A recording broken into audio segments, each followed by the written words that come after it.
Hello, everyone, and welcome to the show. I am Linda Grasso, CEO at DeltalogiX and digital creator. What is my mission? Knowledge translation for business leaders.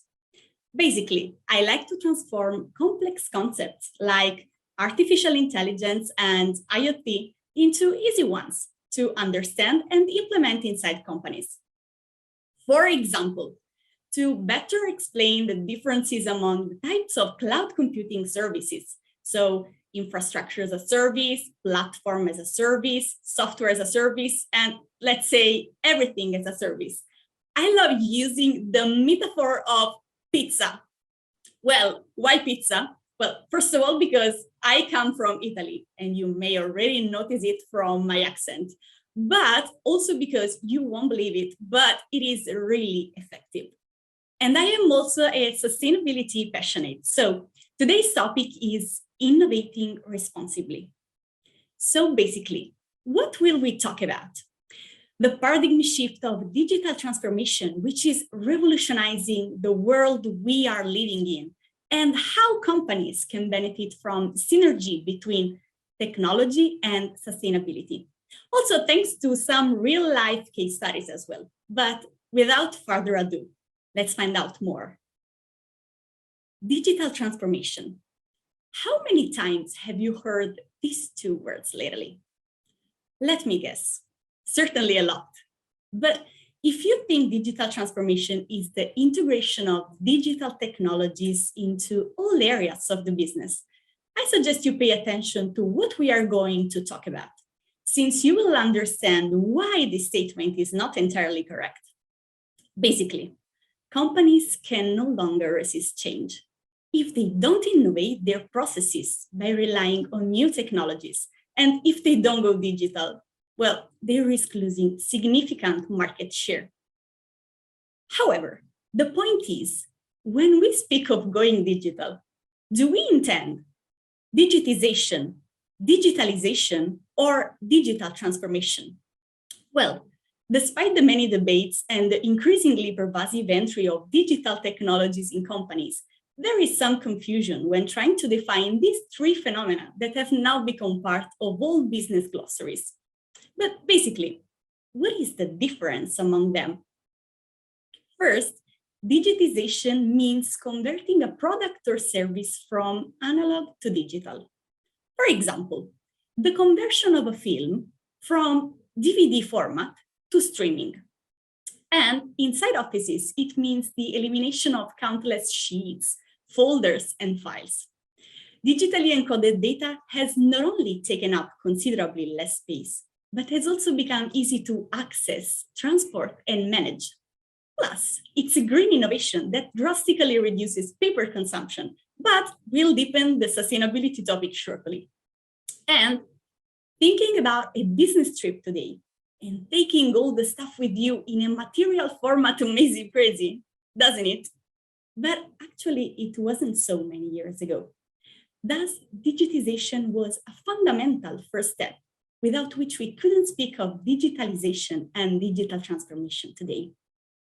Then, let's move further with the definition of digitalization, which is the creation of new business models enabled by digitization.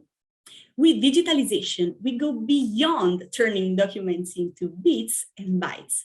The concept of shifting to digital involves business processes, roles, and functions.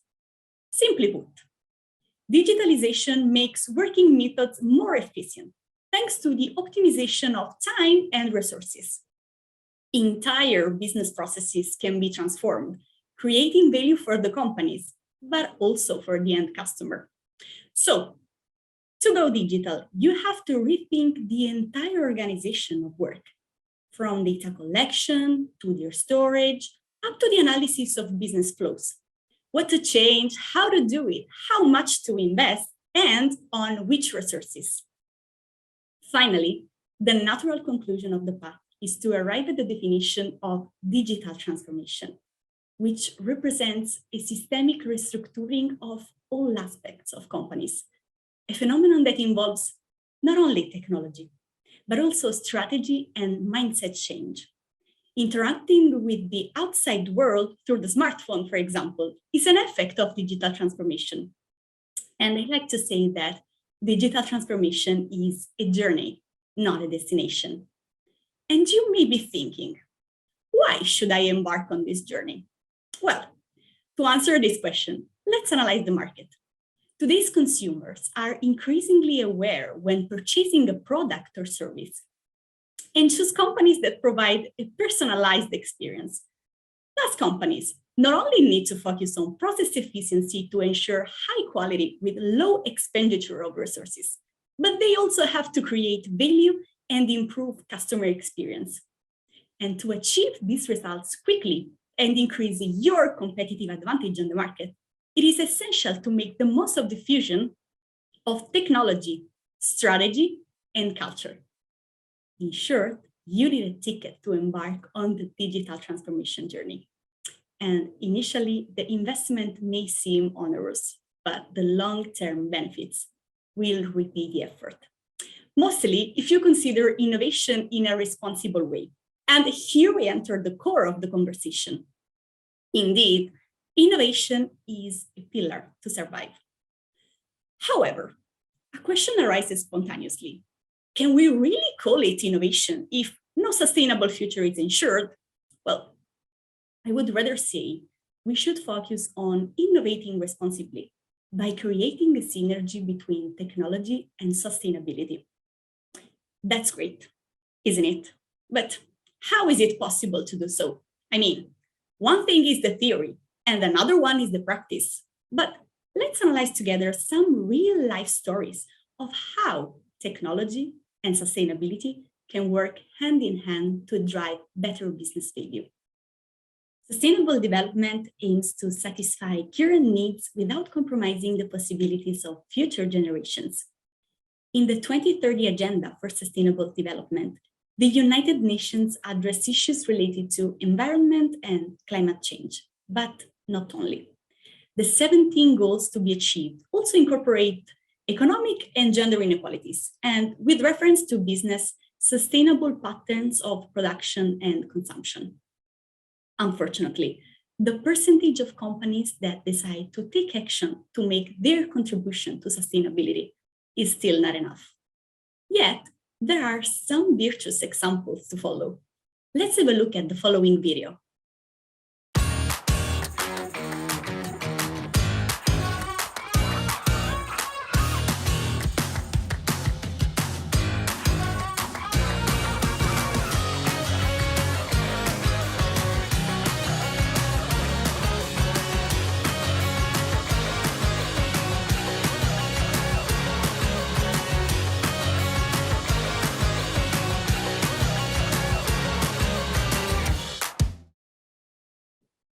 People at Lenovo are focusing their efforts on technological innovation, but without losing sight of green goals. In fact, I recently had the opportunity to read Lenovo's latest ESG report and find out the following insights I would like to share with you. By 2030, there will be an increase in the energy efficiency of desktops and servers by 50%, and mobile phones and notebooks by 30%. They are designing packaging to use more sustainable materials like bamboo and sugarcane, and a more sustainable rack and roll shipping method for servers. In the next 3-4 years, 84% of repairs will be done without having to send a PC to a service center, and 76% of PC parts returned to the service center will be repaired for future use. They offer a suite of services and workshops to support customer sustainability goals, including asset recovery service, bulk packaging, and tailored workshops to meet customer needs and goals. Indeed, adopting a sustainable approach is not a trivial matter for companies. Nevertheless, the ones recognized as positively affecting climate change have seen their result outperform, since consumers value green initiatives more and more. And speaking of it, an interesting statistic shows that 57% of consumers would change their purchasing habits to reduce negative environmental impact. 77% of consumers say it is important that brands are sustainable and environmentally responsible. And 71% consider traceability to be very important and are willing to pay a premium for brands that provide it. That means the return on investment is worth the effort, and companies will be able to improve their products and services in a smarter way.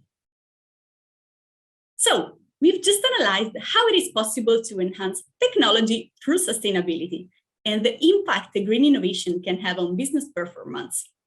But like any self-respecting synergy, there is also the vice versa to consider, namely the power of technology to enhance sustainability. But let's start from a matter of fact. As companies are embarking on the journey towards digital transformation, the journey that we mentioned before, well, there is something which is becoming more and more precious for them to manage. What is that? Data.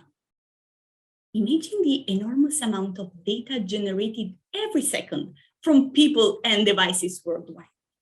Well, billions and billions of data, which need to be processed and safely stored in the data centers.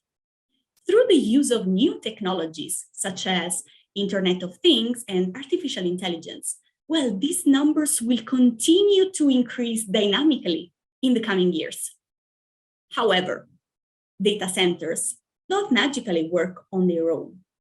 Of course, they require energy, which consequently means large quantities of carbon emissions in the atmosphere day by day by day. And according to the Border Step Institute, the energy requirements of data center have almost doubled over the past 10 years. And, well, the growth won't certainly stop in the near future. But we cannot ignore the urgency of the situation. We definitely need to act now. And if you are wondering what you can do as a company, well, the answer is tackling the challenge together with the CIOs and your IT team.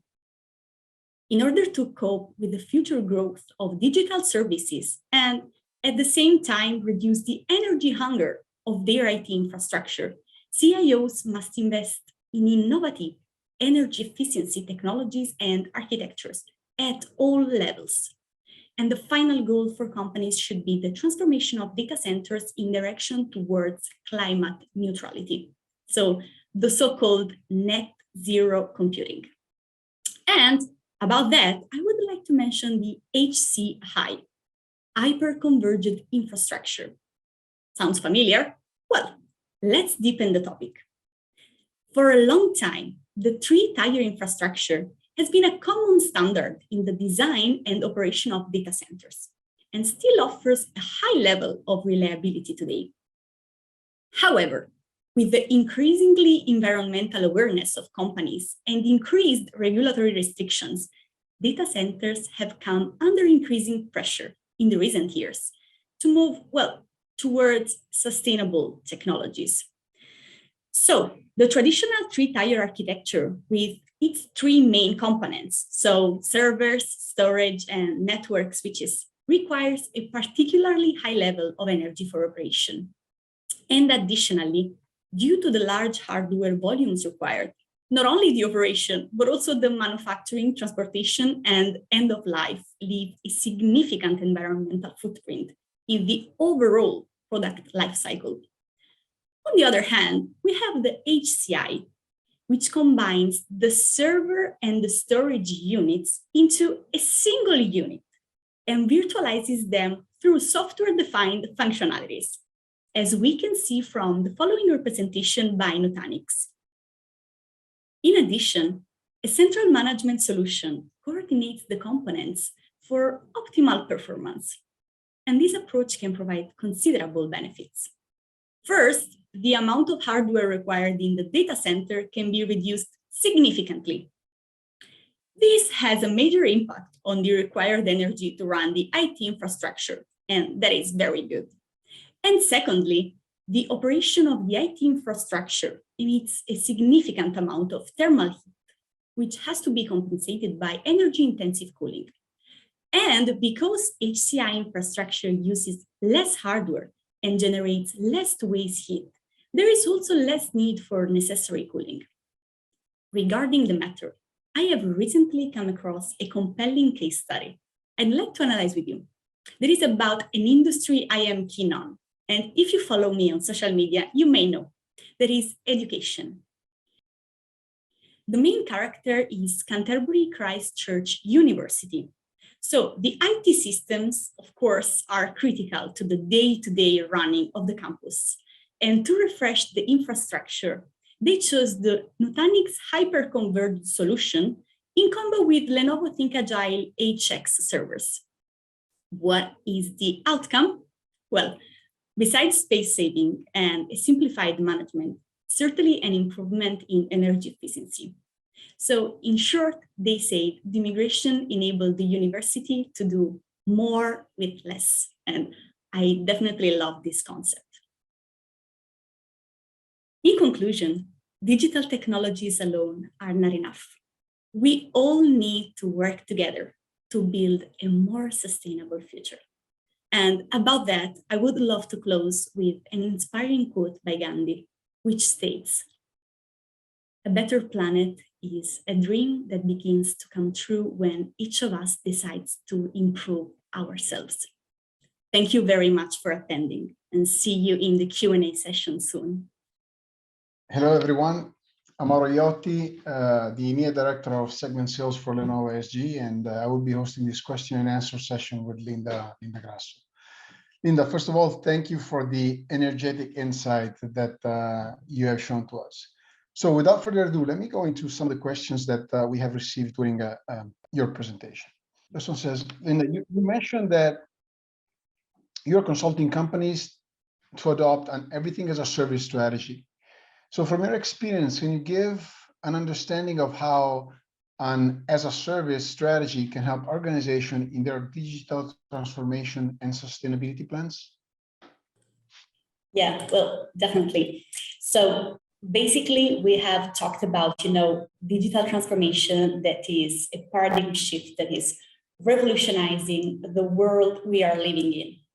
And basically, this means that everything that we were used to see in a material format is going digital. So we speak about the concept of virtualization. Of course, when we speak of going virtual, we speak of one thing that is essential, that is cloud computing. So if we transform, the material format in a virtual format, we have to store it somehow. And so we speak of cloud.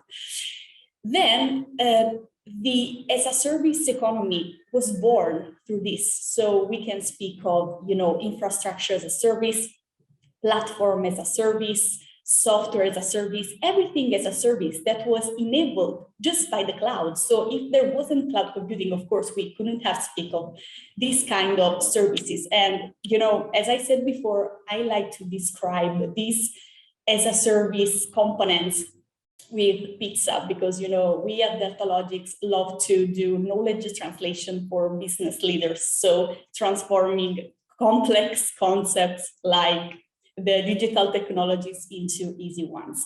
So basically, what are the benefits of the as a service economy for organizations? Of course, they go smart, because the as a service makes processes, modular, scalable, and also pay as you go. So the organizations become smart and more agile and also more flexible, because, they are able to adapt to the constant evolution that we are seeing. So basically, companies need to always innovate, and we are seeing also through sustainability. But thanks to the as a service, they are able, to adapt to their needs, of course, all the business processes.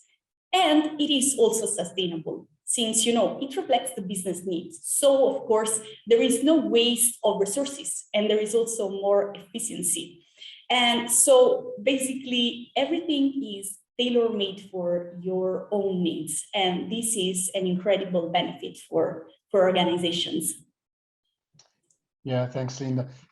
We see this also from our side in Lenovo. Many customers are already asking this type of approach.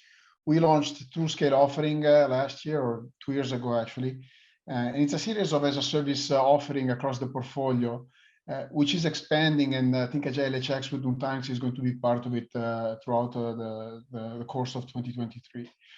The uniqueness of TrueScale is that we charge depending on electricity consumption. So we are the only company that does it in order to keep customer workloads safe from any sort of insight from an external company. So it is definitely a trend that we are seeing also from our side.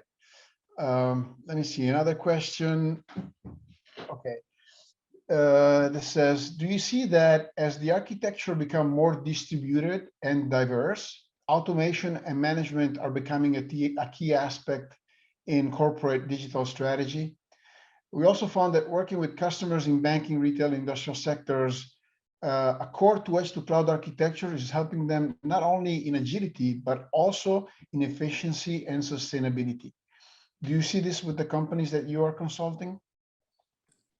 Well, yes. Well, first of all, we deal with companies and startups, SMEs every day, and we do digital transformation consulting. So basically, we help companies in this journey, in this incredible journey towards, digital transformation. And for example, about the things that you said, Mauro, I would like also to tell you more about some real life projects that we are leading in. So for example, we have one of the InsurTech, we have an InsurTech project in the automotive field. And this is really interesting because it combines, the architecture with both the edge and the cloud. So basically we have the edge device that is really important because of course, sometimes you need to elaborate data at the edge.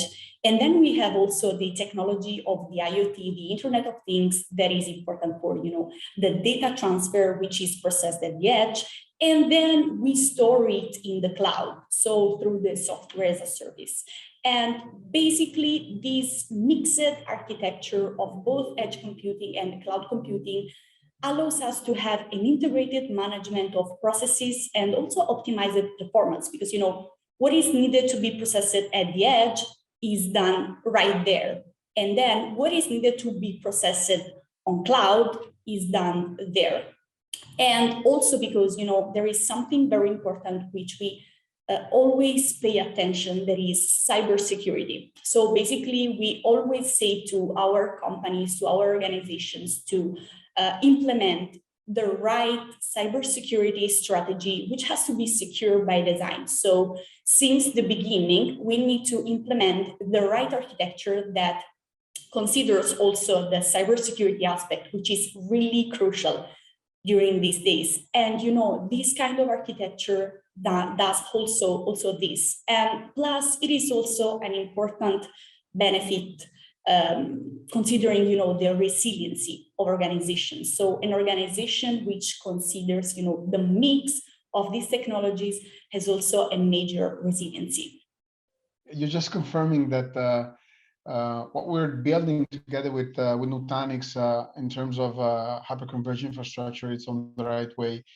We've always worked together with Nutanix to have this tight integration into our management and orchestration software to create a unique customer experience. But we're also the first to market together with Nutanix of, I think, Agile Node for the edge. Right, we've been the first to have this on the market. Nutanix was the first one to support edge devices, and it resulted being very successful in some of the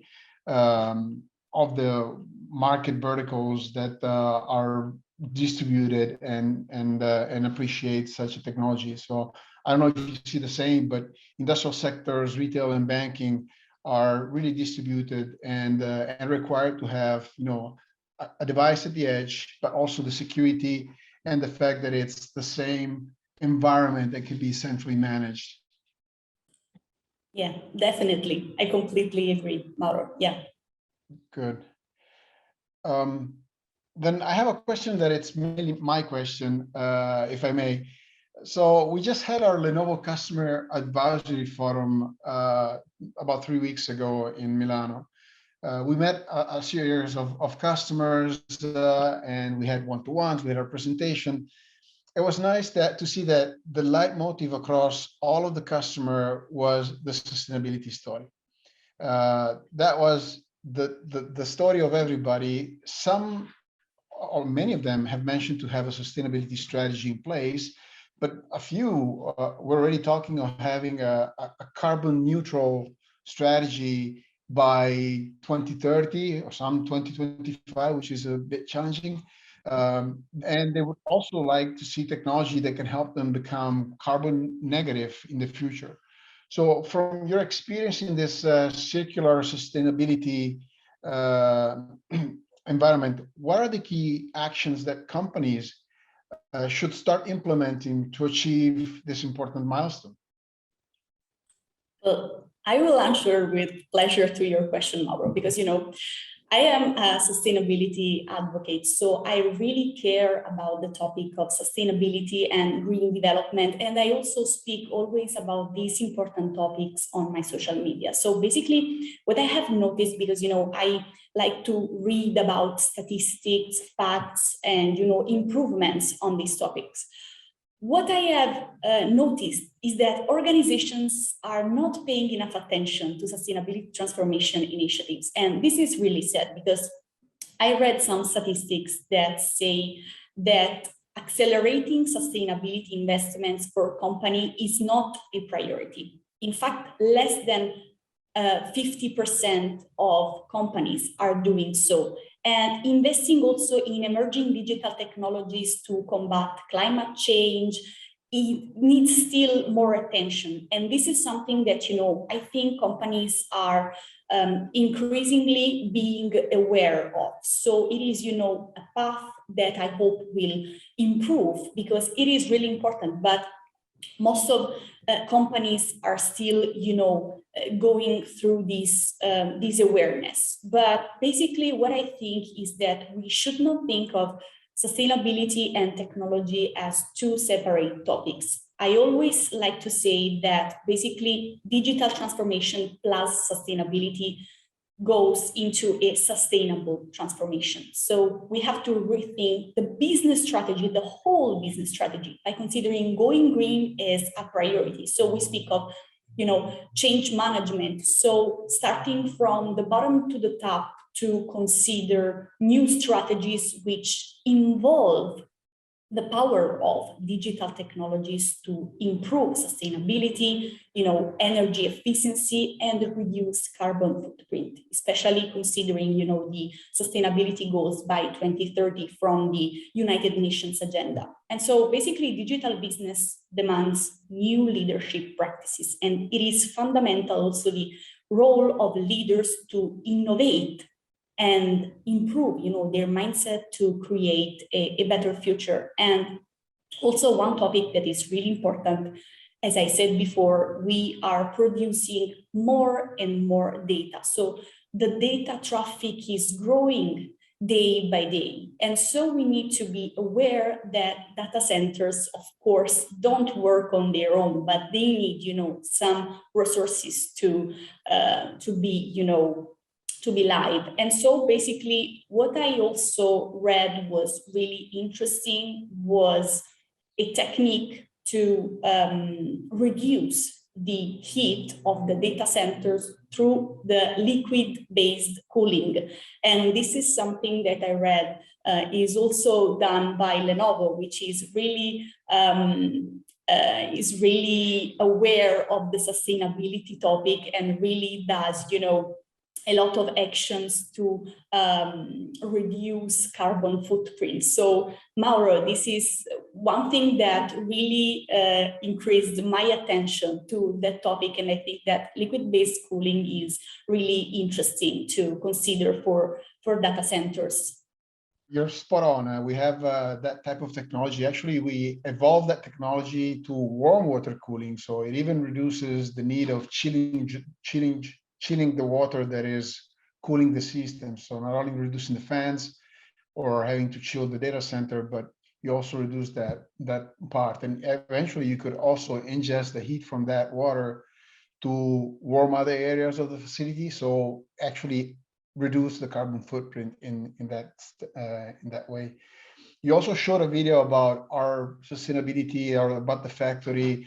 Lenovo is really keen to be ahead of everybody in terms of green and sustainability. We were the first one to introduce low temperature soldering, for example, when we produce our systems. And that had a huge impact into the carbon footprint of our factories, to the point that we also handed out that technology to the industry because we wanted to have an impact to the industry. So like you, I'm becoming passionate about the sustainability story. It is amazing. It's also something that once you into it, you realize that you are part of the sustainability. We are all part of sustainability in everything we do, also in what we do in our normal day life. So it is having that, wider view. It's relevant, and you are spot on. The mindset of the world and the company has to change, evolve to be in line with the sustainability. From Lenovo, we're doing our part because it starts from where you build the systems, and to give also our customers the possibility to have a carbon certificate about our systems. We try to make them carbon neutral. So we also have our carbon footprint recovery or carbon zero strategy inside the Lenovo productions. Okay, let me see. So kudos to Lenovo, really. And I like always to, be aware of companies and their actions about sustainability. And really, this is something that I really appreciate. And of course, as you said, mindset.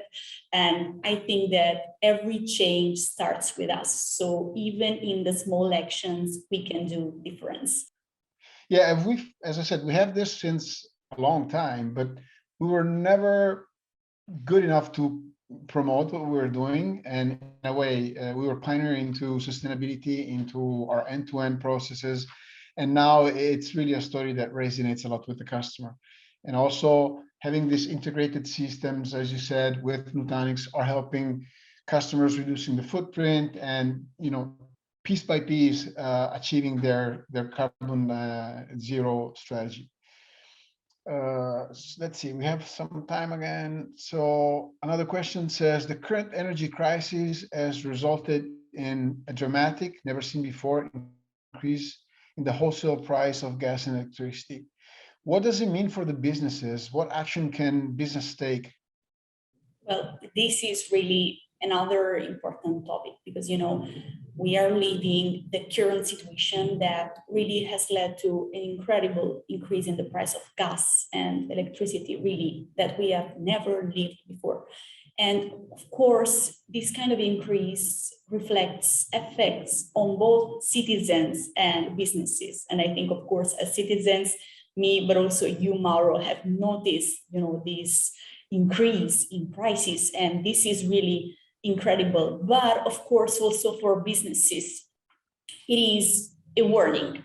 I believe it is a warning signal to, let organizations understand that they need to shift to another strategy that goes into a green, vision. So basically, what can companies do? They need to shift to an evolution in energy provisioning. So basically, don't always go like, the previous approach on carbon or the classic, energy provisioning, but they need to improve their provisioning through an approach that is based on sustainability. So for example, taking consideration of renewable and cleaner forms of energy, which have also demonstrated to be also efficient. So of course, they require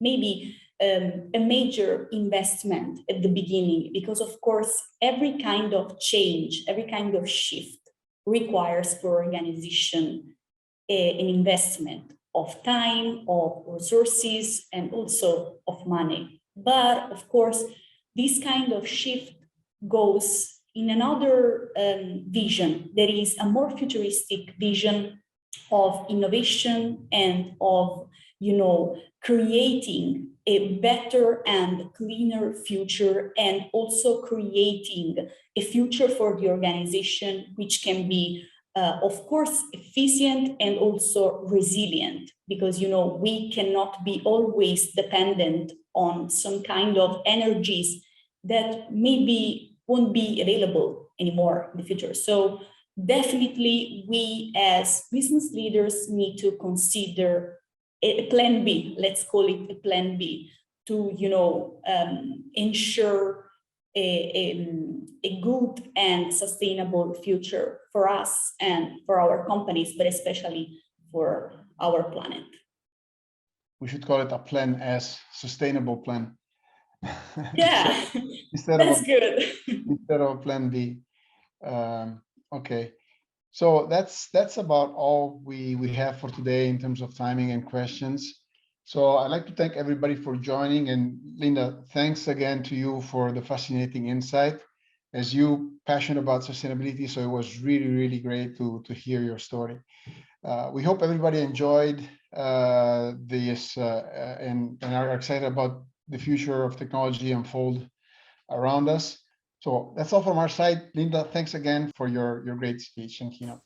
Thank you so much, Mauro. It was a pleasure.